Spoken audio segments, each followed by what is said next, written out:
I'd like to open the Metro North meeting for the month of September. We have no public speakers, so I need a motion to approve the minutes of July 27th. Get a second. All in favor? Any opposed? Carried. Work plan is unchanged. Status of operations. Okay, Bob, before you start, I wanted to just report to the committee on the very successful launch of our Meadowland service yesterday. This is the first time in the history of the railroad serving Penn that there's been an interline operation between the New Haven line and New Jersey Transit. So it's been a very long time in the making. It was a project that started with a few years ago. It has involved all the different aspects of Metro North to make this a successful operation. From the starting on the planning and conceptual side through the operational side, which was extremely complicated, to a person getting on the train. It's seamless, as it should be, to the people who put it together. In Bob Lieblong's world, it's anything but seamless. Huge amount of work was done on training and qualifying crews. To have Metro North crews running New Jersey Transit equipment and to be qualified is a major step. Through all the marketing and scheduling efforts to schedule the trains. Very complicated scheduling process, very limited because of all the work Amtrak does in Penn Station and the Hudson River tunnels in particular. Through all the marketing efforts that we did at both at Metro North and with MTA. And so it was really been a partnership first within Metro North, between Metro North and MTA, and then with our partner agencies, New Jersey Transit and Amtrak, to make this come off. So we're very, very pleased. The service worked well. We have about, I believe, another 9 or 10 Sundays when the service will run. So we're off to a very good start. We had about 330 people ride the trains.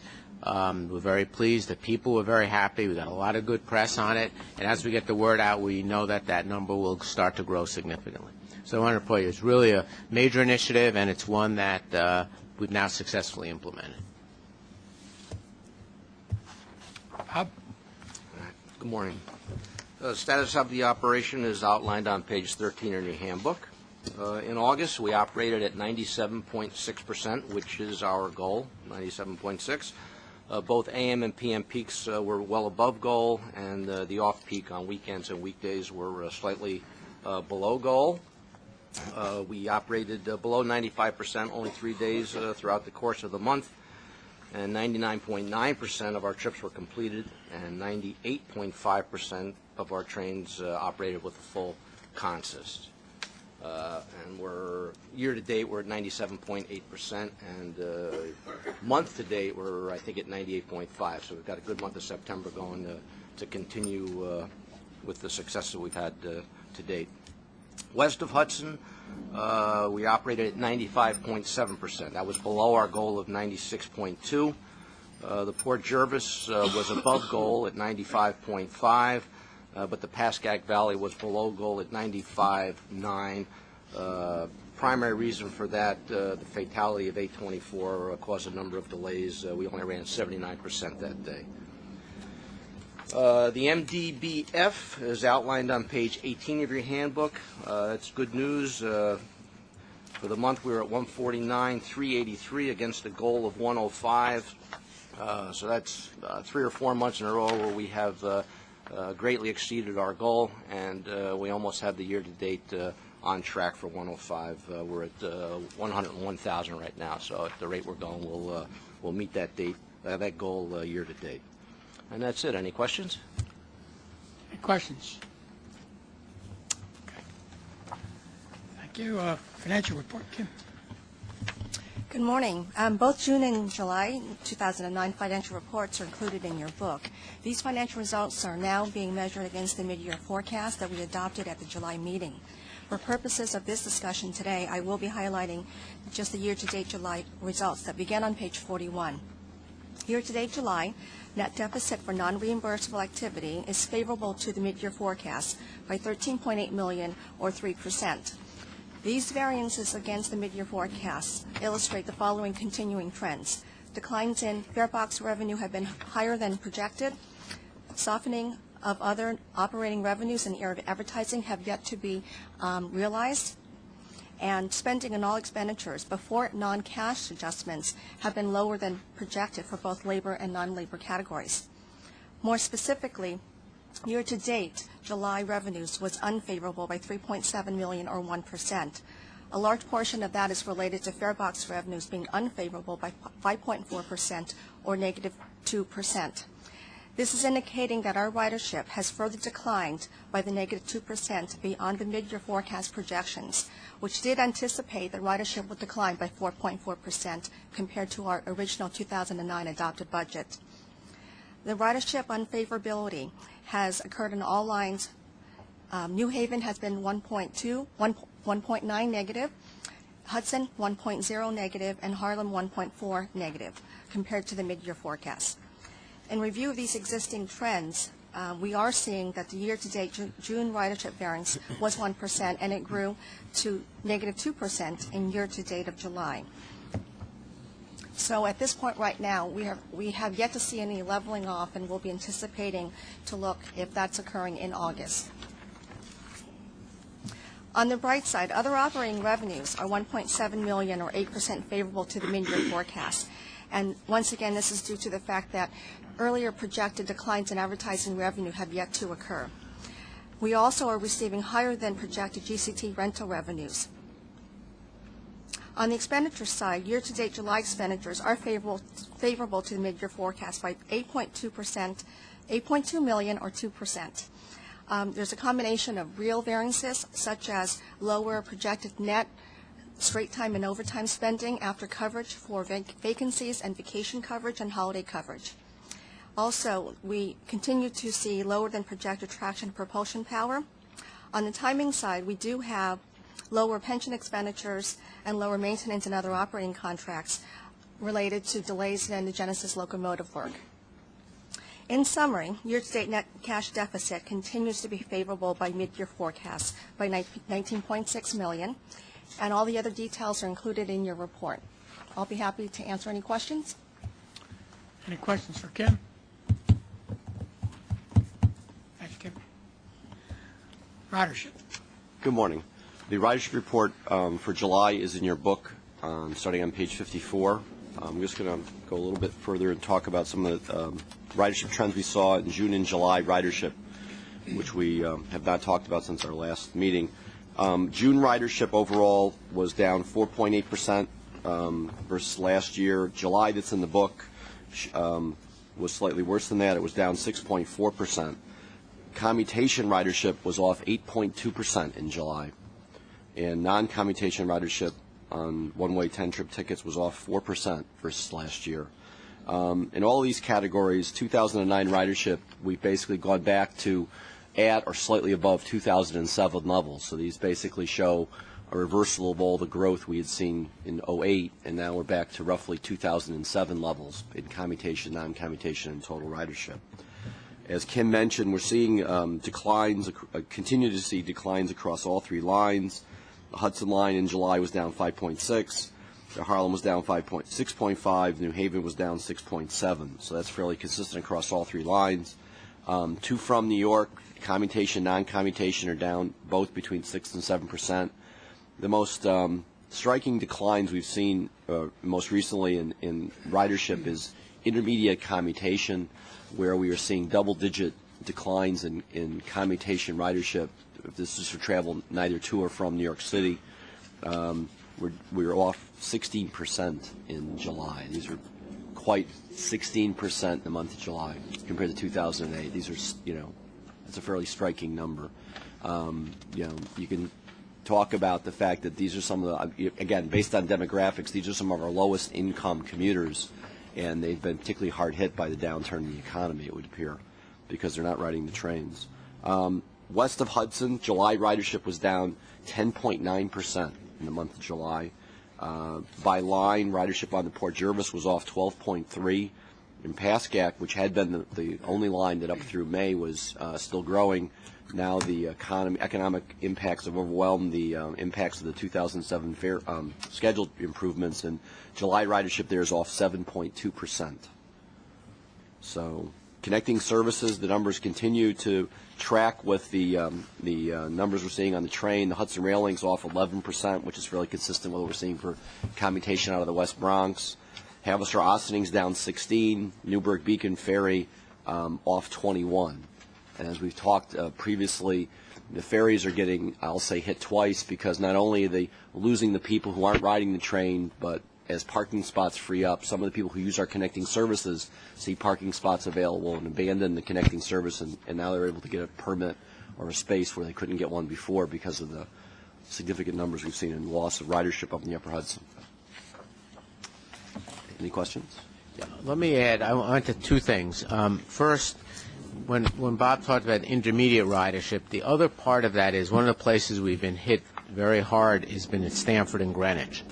And with people who, those are two of the three biggest employment centers. And so part of that is also the reduction, particularly Greenwich is actually the hedge fund industry. You may have seen the loss in jobs there over the past year. There have been a host of articles about the real estate out there.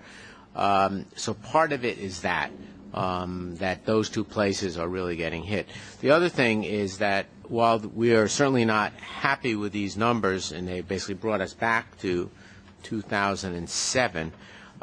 When I was had the opportunity to be in an APTA meeting with all the commuter rail CEOs last week, and when they were discussing ridership, interestingly, Metro North, our experience is one of the best in the country. Most properties are down year to date much more than Metro North is, and have seen bigger declines, all driven by the economy. I believe there was only one property that was doing better, and I believe Toronto was doing better in Canada.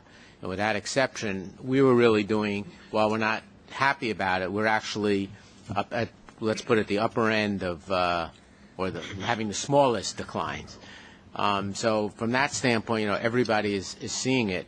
And what's basically buoying our ridership, and Bob mentioned it, is the non-commutation. It's the weekends. It's the middle of the day. While it's gone down, not as much as the commutation, which is really being driven by the jobs.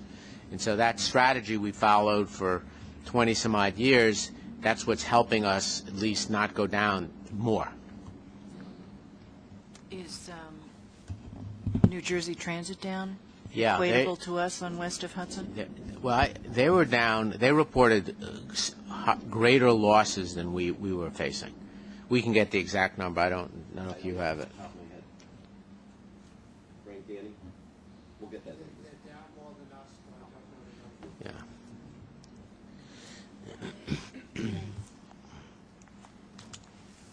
Okay. Any other questions? Okay, Ron. Thank you, Mr. Chairman. Good morning. The capital program highlights are on page 54 of your agenda package, and I have a few updates.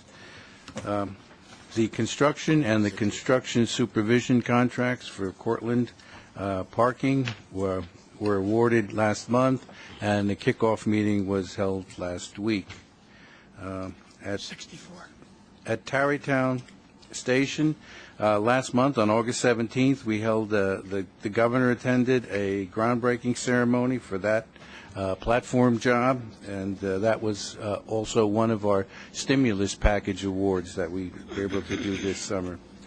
Yankees East 153rd Street Station, we achieved substantial completion last month. Another one of our stimulus packages at Poughkeepsie Station, the doors and windows was awarded in August, and we held a kickoff meeting last week. New Haven Line station improvements, Port Chester and Rye, the contractor mobilized for that work. The undergrade, with regard to our structures at the undergrade bridge program, the bridge at Walk Hill River on west of Hudson was completed this summer. And two others, the GCT elevator job was also a stimulus package that was awarded in July, and we spoke about that. GCT facilities, the tennis court area, that was awarded in this month, and a kickoff meeting was held for that last week. And shops and yards, we on phase 3, which is the coach and the locomotive shop, We took substantial completion the last day of August. Last week we were this week we begin inspecting locomotives in the locomotive shop, and November 1st we'll start servicing coaches in the coach shop. That's all I have. If there are any questions, I'll be glad to answer them. Any questions for Ron? Thanks, Ron. Safety. Good morning. I'll summarize the safety statistics that are in your books beginning on page 69. First with employee injury performance, and these are results through July. During that period, there were 29 more employee injuries this year compared to the same period last year, up from 106 to 135. Our lost time and restricted duty frequency index was up from 1.2 to 2.2, primarily driven by the increase in lost time accidents. And the FRA frequency index was up from 2.0 to 2.8, a 40% increase. The customer injuries on page 71 were down significantly to 116 this year compared to 165 last year. Adjusted for ridership, that resulted in an injury per million rides of 2.6 for this period this year compared to 3.5 in 2008, a 26% decrease. And through July, there were 10 FRA reportable injuries, resulting in an injury per million rides of 0.2 compared to 0.4 for the same period last year, a 50% decrease. I'd be glad to answer any questions. Any questions? Thank you. Thank you. MTA, please. Good morning. Page 73 of the booklet has the uniform crime numbers for the MTA Police Northern Region, Metro North Territory, and followed on page 74 with the system-wide numbers. Numbers year-to-date were down by a total of 40 incidents itself, with a significant reduction in our larcenies, specifically to those reported in Grand Central as well as our Beacon office in Dutchess County. Nothing special to report other than that the numbers we're pretty satisfied with. These are numbers that we share with our counterparts in our service territory, and if you have any questions for me, I can answer them. Yeah. Thank you. Okay, information items. Okay, the budget's been distributed. Budget's been distributed previously. October schedule changes. Bob?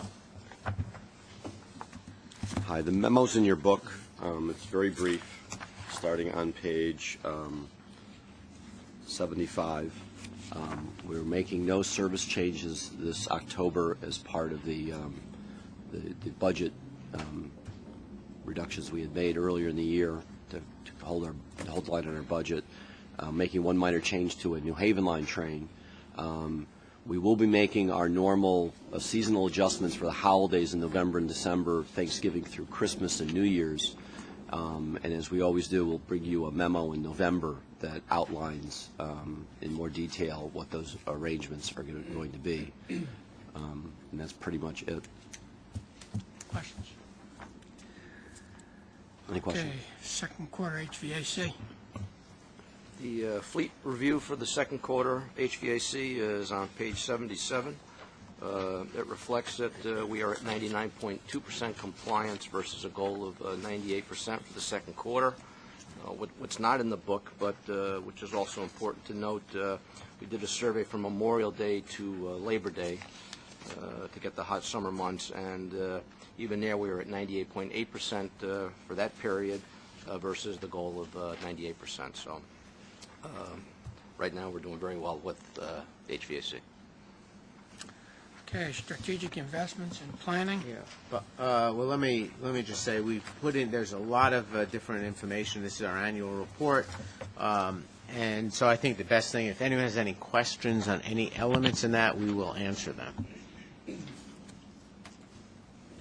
Any questions? Okay.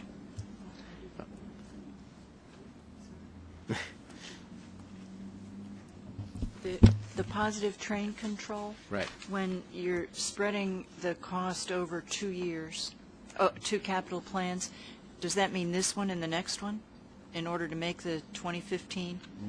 No. Where does it say it was spread over 2 plans? Page 89. Funding for PTC was made through capital programs, the last bullet on the bottom. Well, we should have been, I'm not sure that's exactly accurate, so let me explain that.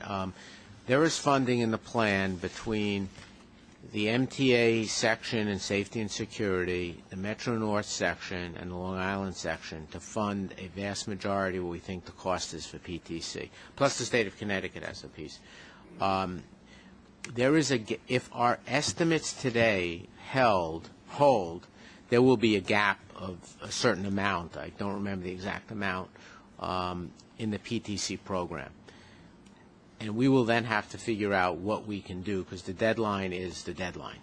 The deadline will not change because of our capital program.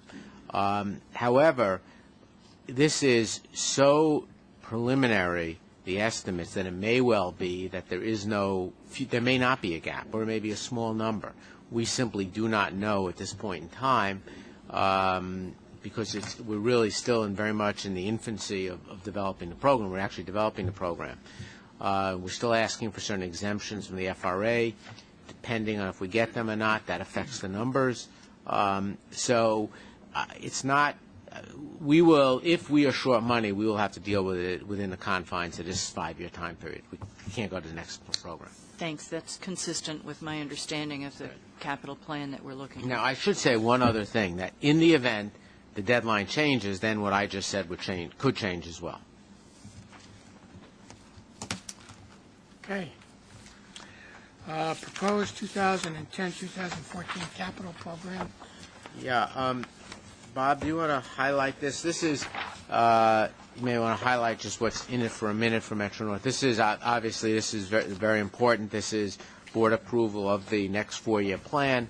As you know, the first 2 years are funded. The last 3 are not. And this is our plan that was put together meeting the MTA funding target. Thank you, Howard. I'll just add, our piece of the overall MTA program is a little over $1.8 billion. Over 90% of this proposed program for Metro North is state of good repair and normal replacement. Less than 10% goes into system improvements. In terms of the state of good repair, normal replacement, rolling stock, as it often is the biggest piece of this. We have $384 million in rolling stock. A lot of it goes into what we call the invisible infrastructure, the stuff that keeps the railroad running that people don't necessarily see as being big ticket items, track and structures, stations, GCT, parking, communication signals. It's mostly just keeping the railroad to place where we've gotten it to maintain high quality service. Any questions? How long can we go with a 10% system improvement capital budget? Right. Well, the problem with that is that we can't make all the improvements we would like to make with all the money just going to state of good repair. There's certain elements that we would like to do. There's certain projects we would like to do, which we cannot fund because of the need for state of good repair. Okay. Any other questions? Exactly. Okay, loan from the Federal Railroad. Okay, let me explain what this is this is asking board approval. This will be going to the, to the finance and the full board as well. It's asking to get board approval to allow Metro North and the Long Island Railroad together to request a loan from the federal government if that turns out to be one of the ways to finance PTC. And this explains in detail how that would proceed. Clearly, the decision would be an economic decision. Is it in our interest? There is a loan program in FRA, which could be a fund source. This would allow us to apply. It's a process, and so we get the process going, and it gives us one more option in terms of how we would fund PTC. Okay, action items, the New York State Department of Transportation grant for connecting services. Bob? Hi.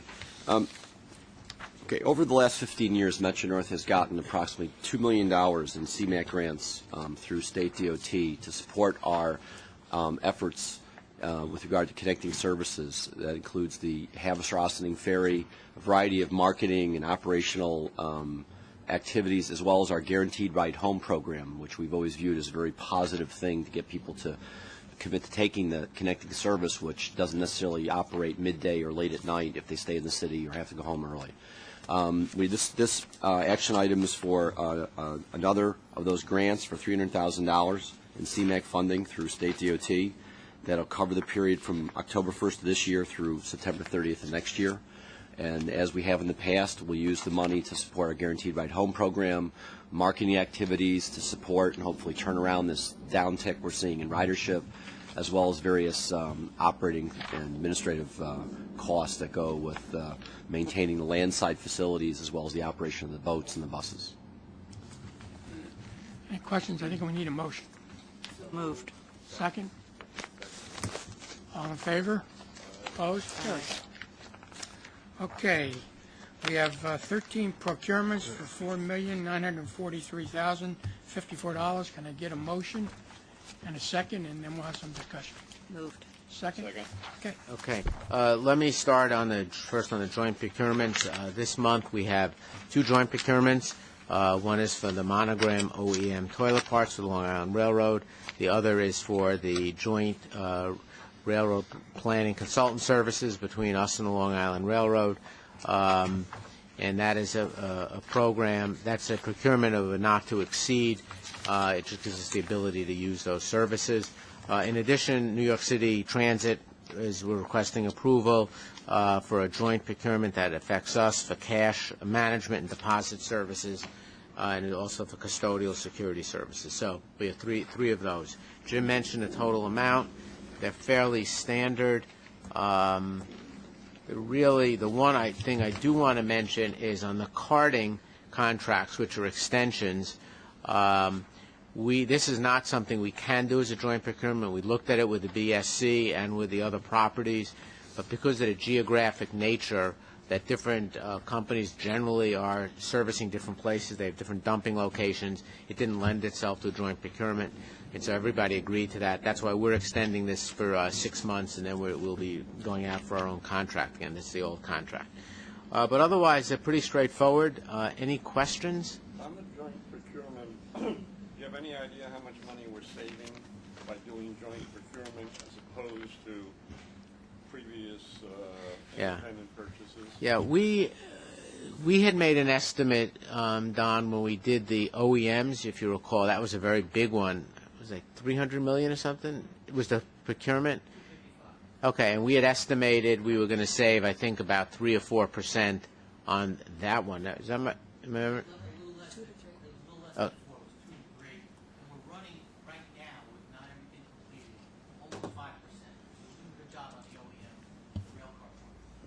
So that's the biggest, by far that's the biggest one. So each one is different. Clearly some of the big capital ones are, we've saved money, we do joint procurements on cars and TVMs. It's so hard to, say what it would have been if it's a hypothetical, but we're very pleased with working. We work with Long Island regularly, and we're very pleased with how that's going. Are we getting many bidders on a lot of these contracts? Or Martin? I think if you select particular services, the OEMs, those are straightforward. Those are the original equipment manufacturers, so you don't get a lot of new alternate those. But things like services, you get an additional bidding universe. You also touch upon that in the IT world. There's a lot of competition in the IT world. I would think there would be today. I mean, A tremendous amount of competition in the IT world. But the services in IT lend themselves to increased competition right now. thank you. Any other questions regarding the procurements? All in favor? Aye. Opposed? Carried. Okay, we don't need an executive session. Our next meeting is going to be Wednesday, October the 21st at 8:30 a.m. Need a motion to adjourn? Moved. Second? Carried. Howard, who is the best person